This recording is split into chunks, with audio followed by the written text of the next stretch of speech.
You see the message, only 2 left. Suddenly, a product you barely noticed feels more valuable.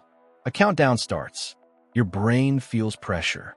And before you can calmly compare options, you are already thinking, what if I miss this? That is the hidden power of scarcity and urgency. First, imagine a small bakery on a busy street. Every morning, people walk past the window without stopping. But one day, the owner places a small sign beside a tray of chocolate croissants. Only 12 made today. Nothing about the recipe changes. The croissants are the same size, the same price, and made by the same baker. Yet something strange happens. People begin to stop. Some buy one even though they were not hungry. Others take photos. By noon, the tray is empty. The psychology is simple. When something seems limited, the brain often assumes it must be more valuable. We are wired to pay attention to rare resources because in human history, missing something scarce could mean losing food, safety, status, or opportunity. In modern marketing, the scarce item may be a pastry, a sneaker, a concert ticket, or a digital course, but the emotional reaction is similar. If there's not much of it, maybe I should want it more. In everyday life, this happens when you see limited edition on a bottle, a shirt, a collectible, or even a fast food menu item. The product may not be better than the regular version, but the word limited adds a story.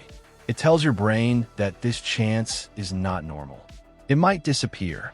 And because it might disappear, you begin to imagine owning it before someone else does. But here is the twist. Scarcity does not only increase desire, it can also reduce thinking. When the brain feels that time or supply is running out, it may stop asking, do I really need this? And start asking, can I get it before it is gone? That tiny shift is powerful. It changes the decision from evaluation to competition. And once buying feels like winning, logic has to fight a much harder battle. Second, picture a young man named Daniel scrolling through his phone late at night. He is not planning to buy anything. He's just relaxing after a long day. Then an ad appears. Flash sale ends in 14 minutes. Below it, a timer counts down second by second. Daniel clicks. He sees a jacket he likes, but not enough to buy immediately. Then the timer hits 13 minutes. Then 12. Suddenly, waiting feels dangerous. What if the price goes back up? What if he regrets it tomorrow? He buys the jacket before the timer reaches 0. This is urgency. Scarcity says, there are not many. Urgency says, there's not much time. Both create pressure, but urgency attacks the decision-making process even faster. A deadline makes the brain treat the choice as immediate. It narrows attention. It makes the present moment feel more important than future consequences.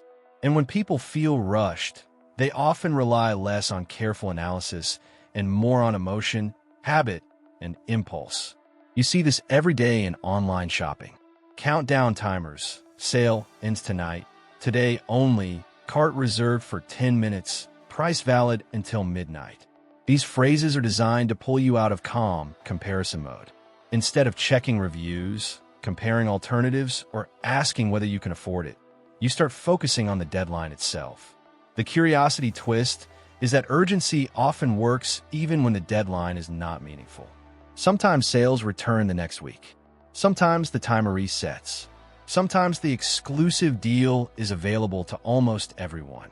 But your nervous system does not always investigate that. It reacts to the signal first.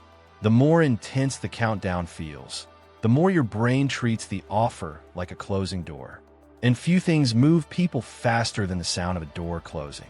Third, imagine a woman named Sophia who finds a pair of shoes online. She likes them, but she is unsure. She leaves the website. The next day, an email arrives. Still thinking about it? Your size is almost gone. Now the shoes feel different. Yesterday, they were just an option. Today they feel like something she might lose. She returns to the website, sees low stock, and buys them. This is where scarcity and urgency meet the psychology of loss. Human beings often hate losing more than they enjoy gaining. Losing a chance, losing a discount, losing access, losing a product in your size. These things can feel surprisingly painful. The brain imagines a future version of you feeling regret. and that imagined regret becomes part of the decision. In daily life, this appears when you hesitate on booking a hotel and see 3 other people are viewing this room, or only 1 room left at this price. Suddenly, the room becomes more than a room. It becomes a possible future that might be taken away. Even if you are not completely sure about the hotel, the thought of losing it can push you to act. But the twist is this. Sometimes we do not buy because we love the product. We buy because we hate the feeling of losing the opportunity. That means the purchase may be driven less by desire and more by fear. The product becomes a tool to silence anxiety. You're not just buying shoes, a hotel room, or a ticket. You are buying relief from the uncomfortable question, what if I miss out and regret it? Fourth, think about a new restaurant opening in the city. At first, only a few people know about it. Then a line forms outside the door. Someone posts a video saying, this place sells out every night. Soon, the line becomes part of the attraction. People do not just want the food. They want to experience what everyone else seems to be chasing. The limited tables create scarcity, but the crowd adds proof. Psychologically, scarcity becomes stronger when other people also want the same thing. This is the social side of urgency. If an item is rare, but nobody cares, the pressure is smaller. But if an item is rare and many people appear interested, the brain reads that as a signal. There must be something important here. This is why marketers often combine scarcity with social proof. They do not only say limited supply. They say selling fast, high demand, thousands bought today, or people are viewing this now. You see this in everyday life with concert tickets, restaurant reservations, Black Friday deals, new phones, gaming consoles, and viral products on social media. The desire grows because the product seems to have a crowd around it. And humans are deeply social creatures. We look at what others value to help decide what we should value. The twist is that popularity can create value even before you personally understand why the thing matters. You may not know if the restaurant is truly amazing. You may not know if the product is the best. But when you see demand, your brain fills in the blanks. It creates a story. If everyone wants it, maybe I should too. Scarcity turns the product into a prize. Social proof turns the prize into a public competition. Fifth, imagine a collector named Marcus searching for a special watch. He finds a regular version for a reasonable price, but then he sees a numbered limited edition, only 500 pieces worldwide. The watch does the same thing. It tells time, but now it carries a different emotional weight. It feels rare, personal, almost like a secret club. Marcus is no longer buying only the object. He is buying the identity attached to owning something few people have. This is one of the most interesting parts of scarcity. It can transform a product into a status symbol. People do not always want scarce things because they are useful. They want them because scarcity can make ownership feel special. If anyone can have it, it may feel ordinary.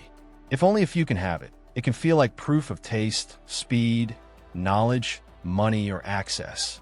In daily life, this happens with limited sneakers, exclusive memberships, early access invitations, VIP tickets, private communities, luxury bags, limited drops, and even online badges. The item says something beyond its function. It says, I got in. I knew first. I have access. I'm part of the group. That emotional message can be more powerful than the practical value of the product itself. But here's the twist. Scarcity can be real, artificial, or symbolic. Real scarcity happens when there truly are few items.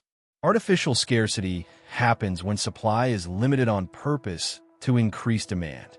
Symbolic scarcity happens when access is framed as selective, even if the product could be widely available. The consumer may not always know which type they are facing, and that uncertainty is part of what makes the strategy so powerful. Sixth, picture an online course launch. The creator says enrollment closes Friday. The sales page includes testimonials, a countdown, bonuses that disappear soon, and a message saying the doors may not open again for months. Some people join because the course is exactly what they need. Others join because the closing date creates emotional pressure. The offer feels like a train leaving the station, and nobody wants to be left on the platform. This reveals the ethical question behind scarcity and urgency. These tools are not automatically bad. A deadline can be useful when a business truly needs to close registration. Limited stock can be honest when inventory is genuinely low. A limited bonus can help people make a decision they were already considering. But the same tools become manipulative when they are fake, exaggerated, or designed to create panic instead of clarity. Psychologically, ethical urgency helps a person decide. Manipulative urgency pushes a person to obey fear. There is a big difference. Good marketing highlights a real reason to act.